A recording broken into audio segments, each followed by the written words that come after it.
মরক্কোর সাথে ফ্রান্সের যে ম্যাচটা হবে কোয়ার্টার ফাইনালে, সেই ম্যাচে আমি চাই মরক্কো জিতুক। কিন্তু এই ম্যাচটা কেমন হতে পারে, এই ম্যাচে মানে 50-50, কেউ কাউকে ছাড় দিবে না। তুমি দেখো মেবি মরক্কো যে স্টাইলে খেলে, লো বলকে খেলে, লং পাসে খেলে, লং পাসে মারাত্মক টেবিলের কিন্তু সাহসী সিদ্ধান্ত নেয় তোমার মরক্কো।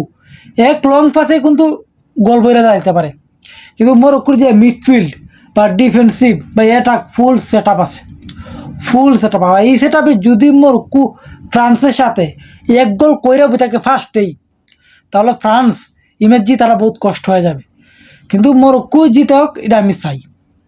আর ফ্রান্সের ইমেজে কী করবে, ফ্রান্সে যে গত ম্যাচও প্যারাগুয়ের সাথে যে এরকম রস বার করে চাইরা দিছে প্যারাগুয়ে, পেনাল্টি ম্যাচে জিততা কোয়ার্টার ফাইনালও আইছে ফ্রান্স। কিন্তু ফ্রান্সের কোনো মরক্কোর মতন সেট আপ নাই যে মিডফিল্ড কো, তোমার ডিফেন্স কো বা ফুল ব্যাক রাইট ব্যাক, কোনো সেট আপ নাই। এখানে কয়েকটা ইনটেক প্লেয়ার চাইরা দিছে যে যার মতন ম্যাচ জিতার নিয়ে আসতেছে। দেখো না, প্যারাগুয়ের সাথে কাম হইছে না, লবলকে খেলছে, প্যারাগুয়ের সাথে কাম হইছে না। কিন্তু প্যারাগুয়ের সব মারাত্মক লেভেলের লবলকে খেলে মরক্কো। আর মরক্কো লবলকে তো খেলে, আবার লং পাসে খেলে, অ্যাটাকে লং পাসে কাউন্টার অ্যাটাক দেয়। সেই কাউন্টার অ্যাটাকেই ফ্রান্স ওকার কুপাঘাত হয়ে যাবে সম্ভবত।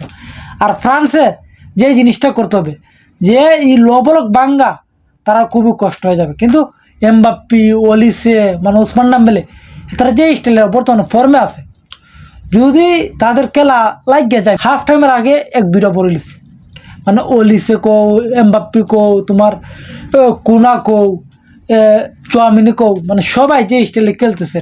কিন্তু ফ্রান্সে ইমেজ জ্বর সাথে মরক্কোর সাথে জিততে গেলে বহুত কষ্ট, কারণ তারা প্যারাগুয়ের সাথেই লবলক ভাঙতে পারছে না জয় ফ্রান্সে। আর মরক্কোর সাথে ভাঙ্গা তো দূরের কথা, কারণ মরক্কো লবলকে খেলে অভ্যস্ত। কিন্তু ফ্রান্স জেতার সম্ভাবনাটাই বেশি, কারণ ফ্রান্সের দল আছে এমবাপ্পি, ফ্রান্সের দল আছে তোমার উসমান ডাম্বেলে, ফ্রান্সের মাঝে আছে ওলিসে, মানে এই ওয়ার্ল্ড কাপের সবচেয়ে বেস্ট অ্যাসিস্ট টেকার, মানে ফার্স্ট অ্যাসিস্ট করছে ওলিসে। আর বেস্ট গোল স্কোরার আছে এমবাপ্পি, 6টা গোল করছে। আবার সেকেন্ড গোল করছে উসমান ডাম্বেলে। মানে এই সমস্ত প্লেয়ার যে সময় অ্যাটাকে থাকবে, তো এই সময় মরক্কো অনেকটাই চাপে থাকবে। কিন্তু আমার ফুল চাওয়া যে এই ম্যাচটা মরক্কো জিতক, মুসলিম কান্ট্রি হিসাবে যে একটা মরক্কো ফাইনালে যাক। আর এই ম্যাচ যেই জিতবে তারা আটকানি বহুত কষ্ট। যদি মরক্কো এই ম্যাচ ফ্রান্সের সাথে জিততে যায়, তাহলে এই মরক্কোরে কেউ আটকাতে পারে না ফাইনাল পর্যন্ত কি। আবার তো ফ্রান্স আজকে এটার সাথে মরক্কোর সাথে জিতা যায়, তো এই ফ্রান্সকেও কেউ আটকাতে পারবে না। কারণ মরক্কোর যে লবলক বাঙ্গা গোল করে যদি জিতে যায়, তাহলে আলাদা লেভেল একটা কনফিডেন্স বাড়িয়ে দিবে। আর মরক্কো ফ্রান্সের মতো দল কিন্তু হারাইলে, তাহলে তারা আলাদা লেভেলে করে ফুল ফর্মে আসবে, কইতে গেলে যে ফুল তুকারে, কারণ ফ্রান্সের মতন একটা দলকে হারিয়ে দিয়ে দিচ্ছে। সেই কারণে তারা ফাইনালে গিয়ে যাইবার মতন যোগ্যতা রাখবে। কিন্তু ম্যাচ 50-50, কেউ কাউকে ছাড় দেয় না। এই ওয়ার্ল্ড কাপে কত অঘটন ঘটতে যাইতেছে হিসাবের বাইরে, আমরা ভাবতেও পারতেছি না যে এই ওয়ার্ল্ড কাপে এত অঘটন কেন ঘটে।